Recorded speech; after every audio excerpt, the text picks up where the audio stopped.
Hey everyone, this is the Trader Investor. In this video, I want to go over the SPYs in relation to what I've been mentioning the last few days, and that is one, the divergence between price and oscillators. Right, any oscillators that you use, I have my own, but I see a divergence. So this, as price is going higher, I mentioned a couple of times last week and earlier this week as we were preparing for the short week trading, I did mention we have a divergence and we want to be careful on how we trade that divergence. We don't want to rush into a position to the long side before this divergence is taken care of. So what happened was initially when price drove up and oscillator drove down, and then we had a very momentary price misalignment, right? The high here is not the same high here, so price just kept driving down. Here we have from this day to this day, inside here we have the same direction, but that's not what we're looking at. We want to always keep looking at the big picture. So as price is driving higher, the oscillator is going lower. So why is this important? This is important because when we see this, I'm not in a hurry to enter a position until I get to a very good area of value. A very good area of value could come into a 1 hour demand zone, a liquidity zone, or some other area of value that aligns with the trend line, with the Fibonacci retracement and all of that. So very important to make note of that. So the last couple of days when price was driving up, coming down about 23.6% retracement, not enough for me to get excited. Price kept driving higher, and again today coming down to 23.6% retracement, not a whole lot of excitement for me at this level either, because price is not retracing enough. When the retracement is not enough, then I hold on from entering a long position. I actually just keep preparing and say, okay, what do I want to see next? I want to see a deeper pullback, right? In this case, I said I want to see a deeper pullback. It didn't happen. I took this position. I mentioned it in a video, but that was outside of my trading rules. It just happened to work out. But in general, not enough of a deep pullback to a good area of value, so I'm not taking that position. So here, I'm definitely not taking to this position, even though we are coming to a demand zone. Even though price came to a demand zone, it did not enter it and made a lower high. So from high, lower high again, and another indication that we're not really rushing to get out. And when we're not at a very good area of value, I'm not entering position. So here, lower high, and price kept driving lower. Now the interesting part I want to point out, and why I drew this liquidity, when I saw price come down, I was not preparing for an entry, so I didn't have to see this ahead of time. I was not looking for, if when it comes down somewhere here, I'm going to enter a position. No, I wanted to see, why did price stall here? When I drew my demand zone on this hourly chart, what I have seen is there was a pullback, price rallied, consolidated, rallied. So I drew that demand zone in this consolidation area. Now, if you look at a 15-minute time frame, you will see that consolidation area slightly differently. What I mean by that is, after price drove up, it consolidated in this area.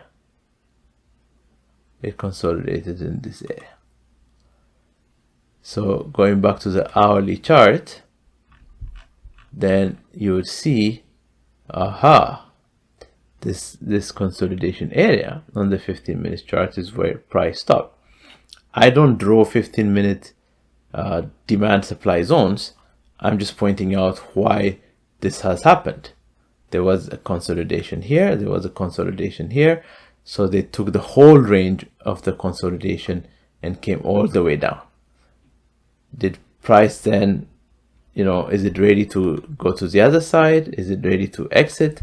I don't know yet, but because we have now double bottoms, right, from this bottom to this bottom, I drew this liquidity line. What do I need this liquidity for? It is critical for me to understand when am I going to enter a position. So when you have a liquidity line, it's going to get manipulated. It's going to fake people to go short. It's going to fake people to go long.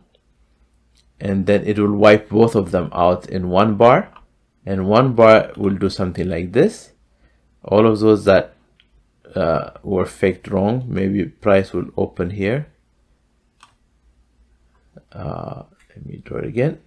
Maybe price will open here, go down here, come back here, and so do one of these.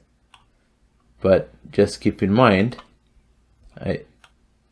maybe price will do this, and so it will open here. It will go down first, making sure that people who want to go short, breakout traders, are going to get in. Before it does that, maybe there's another bar that will pretend it wants to go long. So maybe there's another bar here that just says, hey, I'm going to go long, very small wick here, maybe no wick. And so longs are going to get in here. And when they see this, they get stopped out. Shorts are going to come in here, but they are immediately going to get stopped out. This is why I call this an area of manipulation. I want to see that area of manipulation taken care of. After the manipulation is done, what I'm looking for is price to drive up, test the area, continue.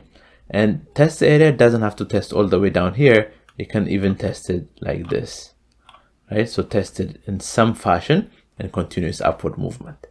That way I know that this liquidity, this manipulation is over. Now that's just a short lesson of Tangent for liquidity. So for me, I want to see this liquidity taken care of. Now this liquidity comes between the 23.6 and 38.2% retracement. So I'm not that interested in it. I would like price, as I mentioned during the preparation for this short week, I would really like price to come down here. This is going to be my sweetest spot, somewhere here. Now, this is an area that is acceptable to me because there's a trend line between 38.2 and 50% retracement. There's this 1 hour demand zone. There's a very, very good confluence here. When I see a good confluence and price gives me a reversal signal, I will take this. This is going to be beautiful for me. Why? Because somewhere from this area, maybe at the top here where I will enter, I will have this $5.71 move to target.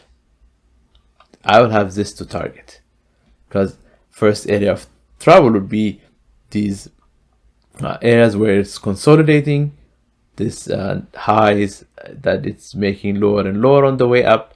So I'll start to look at those, but it will give me a good entry and it will give me a good risk to reward. Now, even more perfect would be if it comes and closes this imbalance that was left from August 23rd.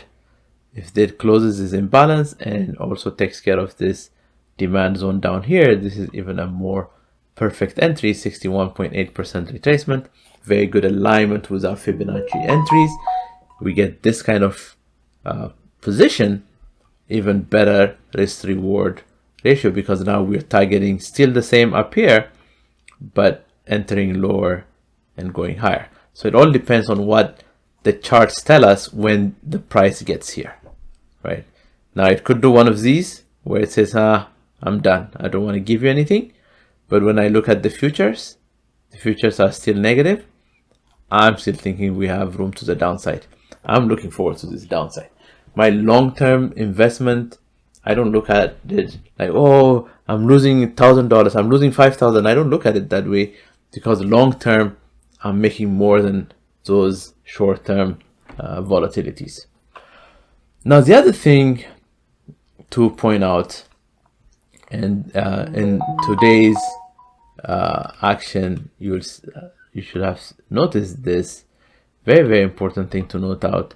If we change to our daily time frame and we look at the VVIX and the put call ratio, the VVIX is above 110, but it is not above 120.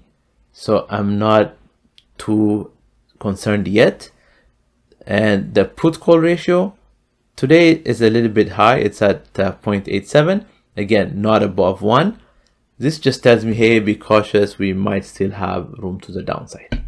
Every time you get this yellow, right, this area here, yellow, be cautious. And then boom, we get to red. In one of them, we're going down. And then, come back to the safe zone. So I look at these very carefully to see what price is doing. And if we're looking at the VVIX today, it actually tagged the danger zone for a short bit, but then it came down. So it's playing around in this zone. So until it comes up there, I'm just preparing and waiting to see. This tells me, hey, what is the opportunity for me is price might come down to my desired entries. I'm going to patiently wait for it and then enter. It's okay if you miss it, because you're going to get plenty of opportunities as it makes its way up. I know this has been a little bit of a longer video than I anticipated, but I wanted you to focus on what is happening throughout. I wanted you to focus on what is happening with the divergence, what is happening with our convergence when we're looking at the hourly chart. Everything is in the picture. I wanted you to focus on that. When we have a divergence going on, we have to absolutely take care of that divergence. All right, everyone, take care for now, and I'll see you in the next video.